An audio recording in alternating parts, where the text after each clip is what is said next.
When I walked back into Brightvale Consulting after just 1 week away, I knew something had shifted. Not because anyone said it. No one needed to. The walls felt too narrow. The air carried a weight it didn't before. People I had mentored, stayed late with, shared takeout and war stories beside, barely made eye contact. If they greeted me at all, it was like I was someone they'd only heard about, not someone they'd known for years. Clive Rowan, my old director, had quietly retired while I was gone. 10 years of steady leadership. Gone with a generic company-wide email and a few forgettable cupcakes. Clive wasn't warm, but he was constant. He understood people like me, quiet, methodical, not the loudest in the room, but essential. He kept doors open without needing applause for it. Now those doors were closing. Graham Holt, his replacement, arrived the Monday I left. I didn't meet him until I passed him in the hallway. No smile, no introduction, just a glance that slid over me like I wasn't even part of the structure he now commanded. I told myself not to take it personally. Maybe he was the stoic type. Maybe he was adjusting. But deep down, I already knew. When I logged into our Monday sync, the meeting I'd led for 3 years, it wasn't mine anymore. Graham ran it. Brief, precise, surgical. My name wasn't mentioned. My notes weren't referenced. And when I offered a suggestion, he cut me off with a smile sharp enough to draw blood. I know you're used to the way things used to be, Lydia, he said, but we're in the age of acceleration now. It was subtle, polished, and unmistakably personal. Something told me this wasn't about the work.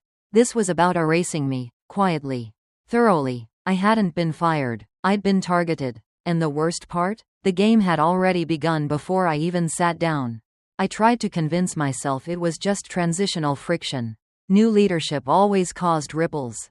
But by Wednesday morning, the pattern was undeniable, and it was strategic. 2 of my biggest accounts, ones I had nurtured through rough quarters and near losses, were reassigned. No explanation, no email, just gone. When I checked the client dashboard, their profiles had been moved to a new management stream under Colton Pierce's name. Colton, who had shadowed me just last fall, looked apologetic when we crossed paths at the coffee bar. Didn't know they'd, shift those over, he said, eyes not quite meeting mine. It's fine, I lied. It wasn't. I stood in the hallway for a moment, holding my coffee like it might give me direction. But there was no signage for how to survive erasure. Just silence. I returned to my desk, logged in, tried to find grounding in something familiar. But even that failed. Access denied. The platform I had co-designed, the cross-team system that streamlined metrics, linked deliverables, even generated predictive alerts, was locked. My credentials, my 2-step authentication, even my admin code, denied. At first, I thought it was a bug. I pinged IT. 3 hours later, a reply. Access removed per leadership directive. Leadership. That word no longer meant guidance. It meant exile. I didn't reply. I didn't storm into Graham's office. I knew that was the trap. Make me loud. Make me look emotional. Make it easy to justify whatever came next. So I did what they didn't expect. I watched. At our next team meeting, Graham took the front of the room like he owned it. Hands casually placed on the edge of the table. Voice smooth and performative. Slide decks flashed behind him. I already knew what was coming. I had read the pattern. It was methodical. And moving forward, he announced, Colton will be leading the Pulse Red initiative. A project I had built from scratch. My chest went still, but my face didn't move. Not a blink, not a breath. Colton gave me a small smile, half apology, half fear. I returned it out of habit, not emotion. My name was gone. My work had been claimed.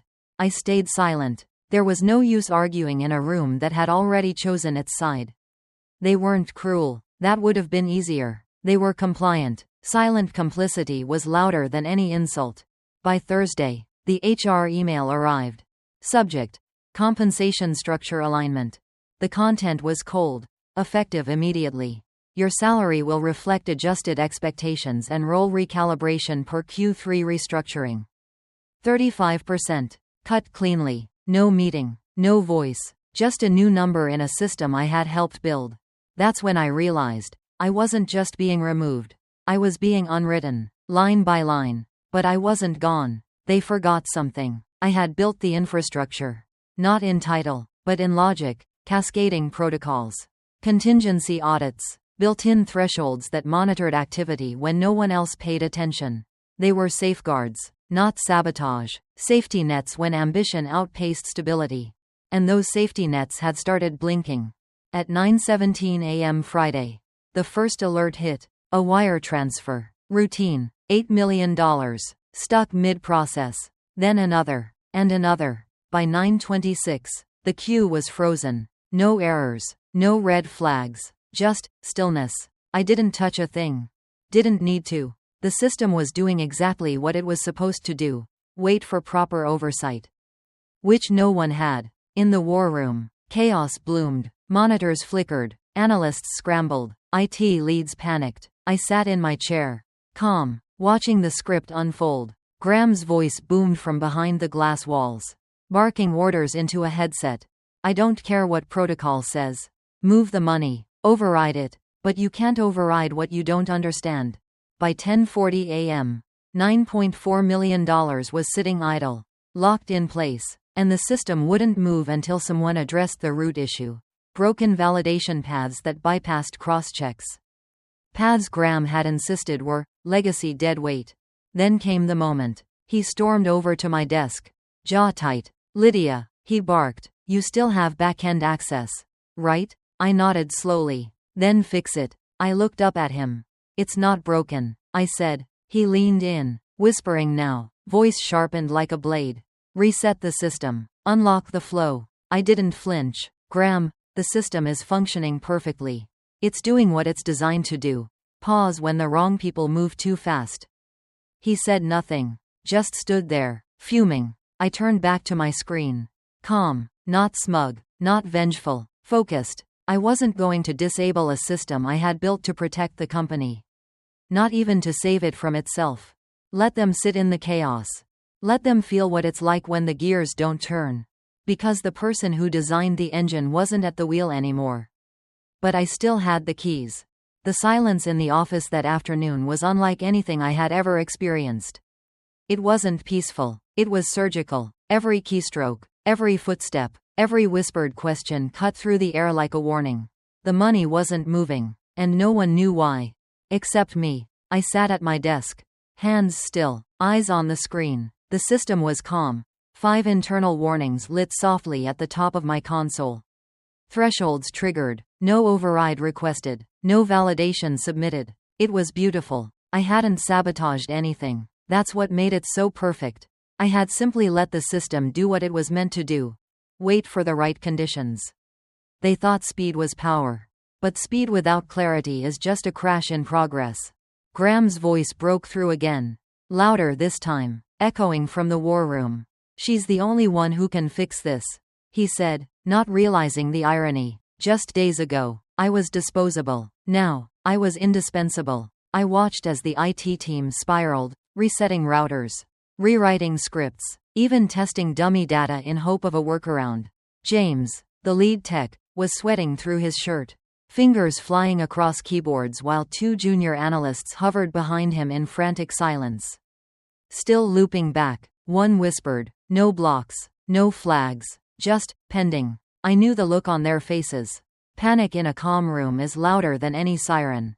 Then, it happened. My inbox pinged. Subject line. Urgent, executive request. Message. Lydia, can you step into my office?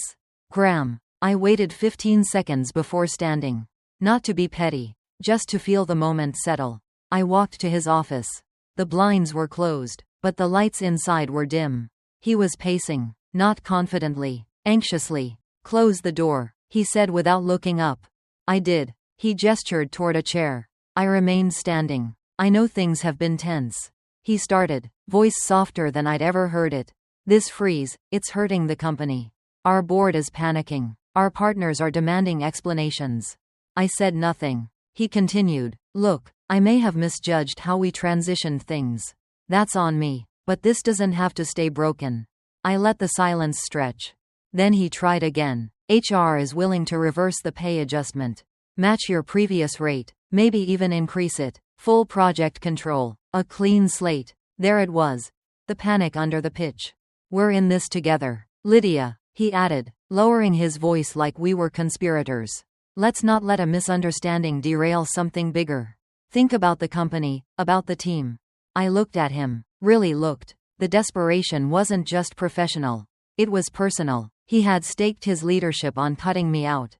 And now he had no way forward without me. I met his eyes and said, calmly, "I don't need more money, Graham. I need respect." He blinked. Just once. But it was enough. "I'm not disabling the protocol," I added, "because this isn't a malfunction. It's a message." Then, without waiting for a reply, I turned toward the door. My hand paused over the small panel on the wall. A recovery override screen I'd personally embedded 2 years ago after a near crisis taught us all the price of unchecked decisions. I tapped once. Recovery protocol engaged. Quietly, the system would begin to breathe again. One module at a time. Verifications reinitialized. Transactions cleared. Operations unfroze. The money would move, but not because he ordered it. Because I allowed it. Before I left, I said, "I'm not here for revenge. I just needed to remind everyone who built the gears they're still trying to run." And then I walked out. By Monday morning, the building had changed. Not visibly, not structurally, but you could feel it in the air.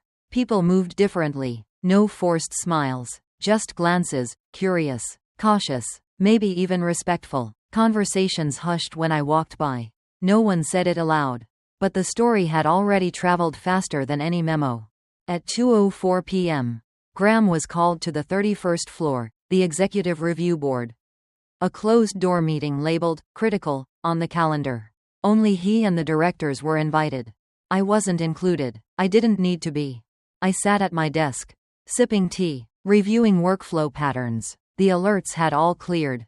The system was clean, efficient, unshaken. Later that evening, Sonia from finance stopped by my desk.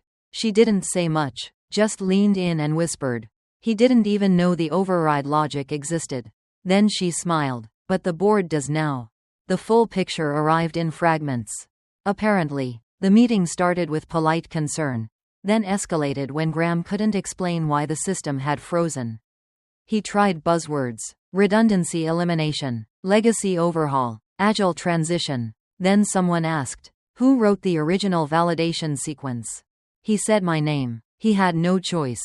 "Do you understand it?" "Not entirely." "Do you have the override number?" The board chair, Mr. Langston, reportedly closed his binder, leaned back in his chair, and said, "You removed the one person who built the engine that drives this company, and begged her to fix it when it stalled. That's not innovation, Mr. Holt. That's incompetence."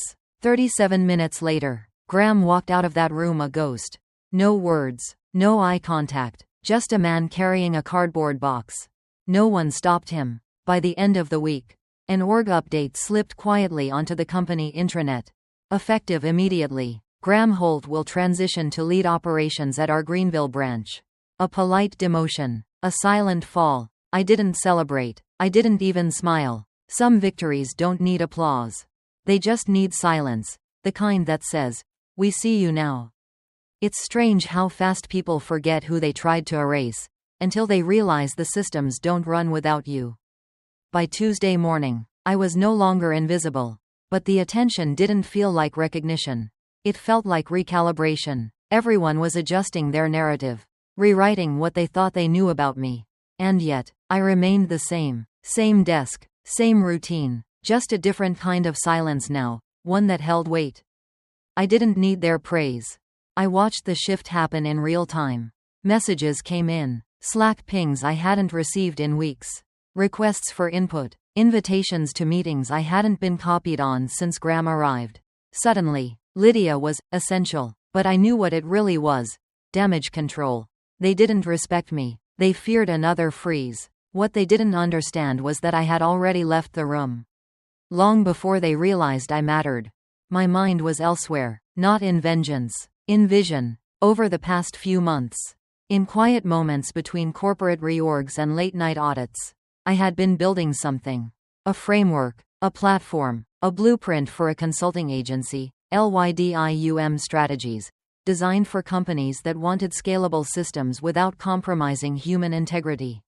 It started as an idea, something to reclaim purpose, but now, it felt like a lifeboat I had been quietly constructing while the ship around me ignored the leaks.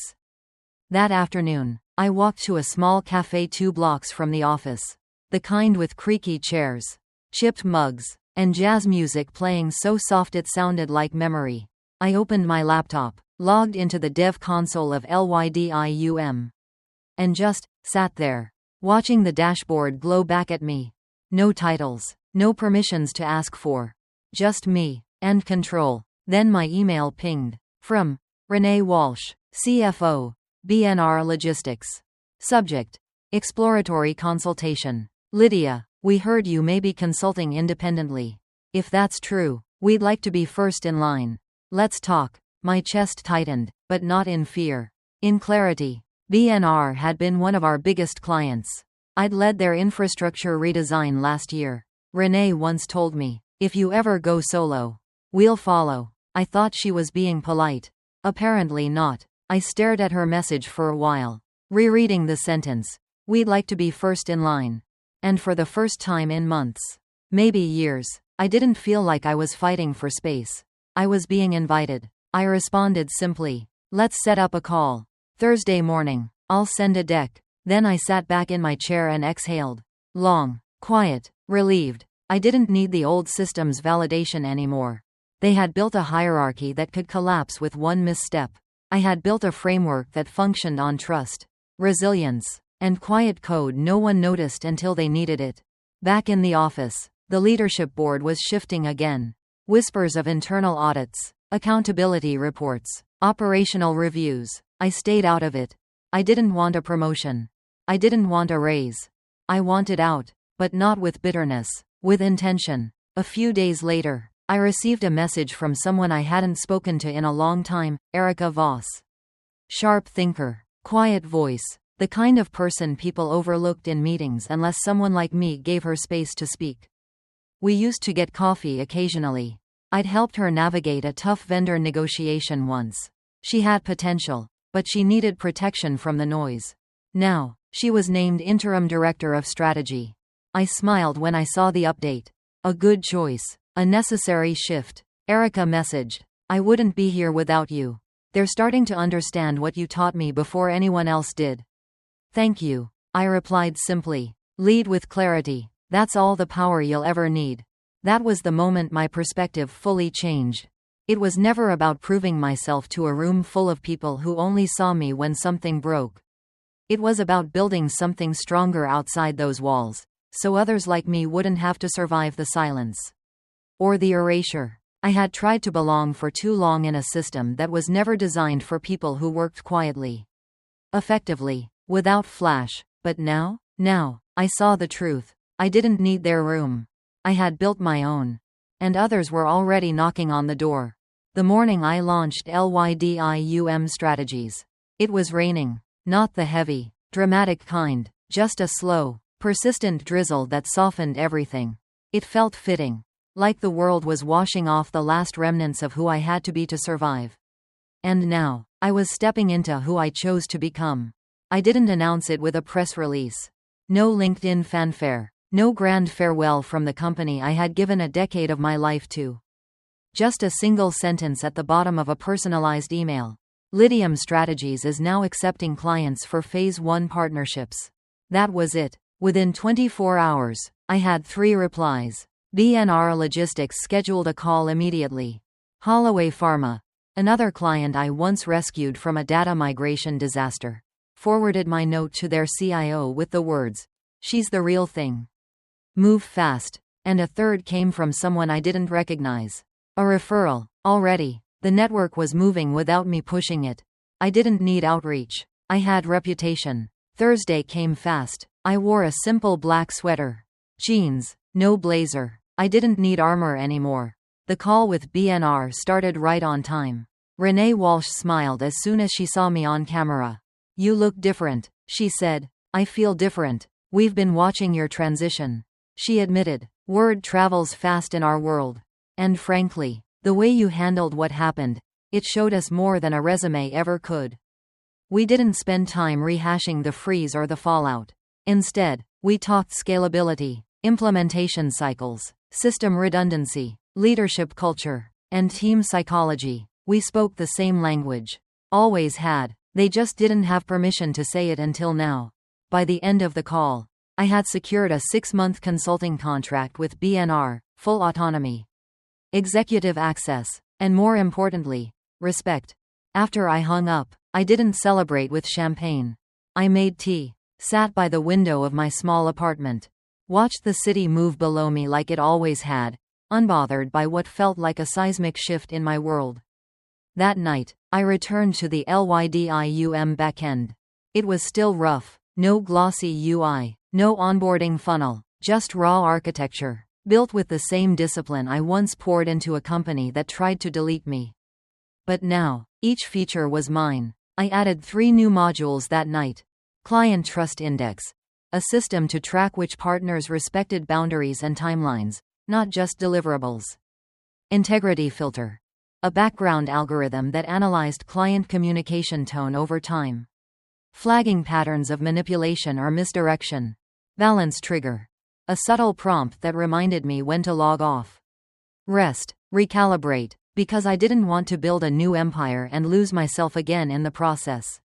I was no longer trying to impress executives. I was building frameworks for resilient relationships. 2 days later, I received a package, no return address. Inside was a single item, an engraved metal key with a note. You never needed a door. You were always the architect. No signature, but I didn't need one. I knew who it was from. Erica. She'd taken over officially now. Interim no longer. She'd reshaped the entire strategy department in 3 weeks. Word was spreading. She held team retros every Friday, one-on-ones weekly, and she reactivated the validation protocols I once designed but had been decommissioned under Graham. She understood now. And more than that, she remembered. I didn't want to go back. Not even to visit. But knowing someone like Erica had made it through, that mattered. I wasn't interested in revenge. I was focused on legacy. By the end of the month, Lydium had 4 clients in pilot phase, 2 inbound requests from Fortune 500s, and a referral call from an executive who opened with, "You're the one who froze 9 million to protect the integrity of a system. Right?" I paused, then answered, "No, I'm the one who built a system strong enough that it could protect itself when leadership failed." He nodded. "We need that kind of thinking."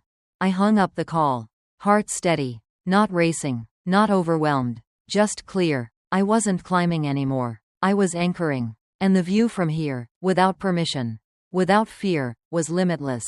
There was a time I would have said yes to anything just to be needed. I would have stayed late to clean up someone else's mess, fixed back-end logic in silence, mentored interns while skipping lunch, and taken, maybe next quarter, as a compliment. I didn't ask for credit. I didn't need applause. I just wanted to matter. But that version of me is gone. Not because she was weak, but because she thought surviving was the same as succeeding. Now, I know better. Success isn't proving your value in spaces built to ignore you.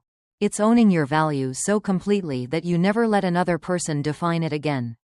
Running Lydium has taught me more in 6 weeks than a decade inside boardrooms ever did. For one, I learned how little I actually need to feel powerful. I don't need a polished title or an executive suite. I don't need branded notepads or badge access to level 5. I just need clarity, quiet conviction, and the freedom to say no. That last part has changed everything. The first time I turned down a client, I hesitated. They were offering big money, 7 figures, but the language in their proposal was all wrong, control heavy. Loaded with language like, full data extraction rights, and, override veto authority. No, I closed the email, archived it, and moved on, not because I was trying to make a statement, but because I finally knew how to trust myself. Boundaries weren't about keeping people out. They were about keeping myself intact. I spent years making myself small so I wouldn't be seen as difficult. Now, I make myself visible so the right people can find me. One of them was Jonas, a midsize manufacturing CEO who reached out after reading an anonymous case study I published on leadership trauma and recovery through system automation. We met virtually on a Monday. He opened the call by saying, "I don't need someone who just gives me what I want. I need someone who'll tell me when I'm wrong, without apologizing for it." I smiled. "I don't do flattery," I said, "but I do strategy." He laughed. "That's why I called." By the end of the call, we'd outlined a full-scale systems audit and a 90-day culture transformation plan. And for the first time ever, I walked away from a business conversation not drained, not compromised, but energized. That's growth, not building bigger walls, but building stronger foundations. I've stopped asking, "How do I fit in here?" and started asking, "Do I even want to be here?" It's a powerful shift. It doesn't mean I've stopped caring. It means I've stopped shrinking. And the irony? The smaller I made myself to belong, the more invisible I became. But the moment I stepped into the full breadth of what I know, what I believe, what I refuse to compromise on, the world took notice. Erica messaged me again last week. "We've adopted your documentation structure company-wide. Even executive meetings start with context mapping now. You have no idea how much friction that one shift has eliminated." I did know, because that's what I always offered, friction prevention. But back then, they only noticed when I was gone. Now, they're learning to notice while it still matters. My growth isn't about being in the spotlight. It's about knowing I can build light, wherever I go. Last Friday, I had a moment. I was walking through the farmer's market near my apartment. No phone, no calendar, just coffee in hand and fresh air all around me. Someone walked past me, paused, then turned back. "Are you Lydia, the system architect from that freeze incident last quarter?" I nodded, cautious. He smiled. "I read your breakdown in Systems Weekly. I'm quoting your resilience framework in my thesis." That's when it hit me. The work I did in silence is now becoming someone else's language. I'm not just building systems anymore. I'm building permission structures for others like me, quiet, deliberate builders who've spent too long being overlooked. I used to think growth looked like climbing, promotions, recognition, bigger stages. But growth, for me, has looked more like saying no when something doesn't align, saying yes to what lights me up, even if it scares me, releasing resentment, reclaiming joy, and most of all, never asking for a seat again when I can build the table. I don't need to be everyone's answer. I just need to be my own. And from here, the horizon has never looked clearer. There was no headline announcing my freedom. No fireworks. No farewell party. No dramatic walkout to the applause of vindicated whispers. Just one clear breath, one clean step away from a place that once tried to shrink me. And the quiet knowing, I didn't leave broken. I left whole. A few days after the last contract was signed and my old security badge deactivated itself in the system, I took a walk without a destination. For years, I lived by calendar blocks and deadlines. But now I move by instinct. The city around me hadn't changed. Same streetlights, same tram bells in the distance. But I wasn't the same. I stopped by a small bookshop I used to rush past during my lunch breaks. I wandered through the aisles slowly, touching spines of books like I was tracing memory. In the back corner, I saw a copy of Invisible Architecture, a systems theory book I had once lent to a junior analyst. Years ago, who told me it was too abstract to matter. Funny how people only value foundations after things collapse. I bought the book again, not because I needed it, but because I wanted to mark the moment. The woman who once studied it to be prepared now owned the knowledge it contained. I no longer needed permission to be excellent. I already was. That night, I wrote a post. Not a resignation, not an exposé, just truth. Some of us were never meant to climb ladders. Some of us were born to design better structures entirely. And maybe the next time someone tries to erase you, they'll realize too late. You were the blueprint. It wasn't viral. It didn't need to be. But the messages started pouring in. From women in tech who'd been minimized. From veterans in operations who were too experienced to promote. From interns who had seen how quiet strength got buried beneath office politics. From people who whispered, "Thank you for saying what we've lived." I read every single one. Because that's what this was always about. Not revenge. Not validation. Impact. I didn't want to be remembered for the freeze. I wanted to be remembered for what came after. Lydium Strategies wasn't just a business, it was a shift. A reorientation. A declaration that we don't have to keep proving ourselves in rooms designed not to hear us.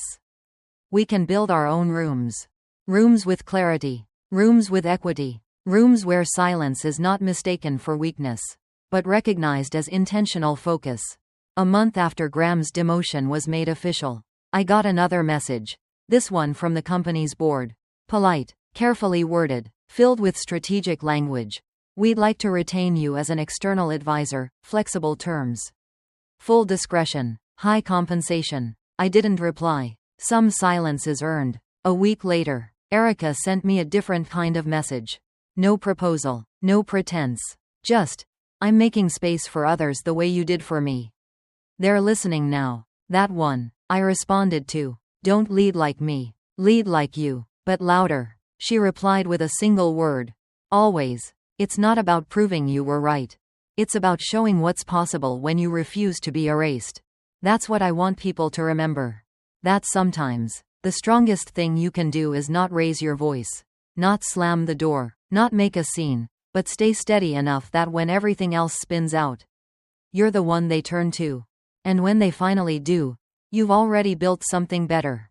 Now, I wake up without dread. I choose the projects I believe in.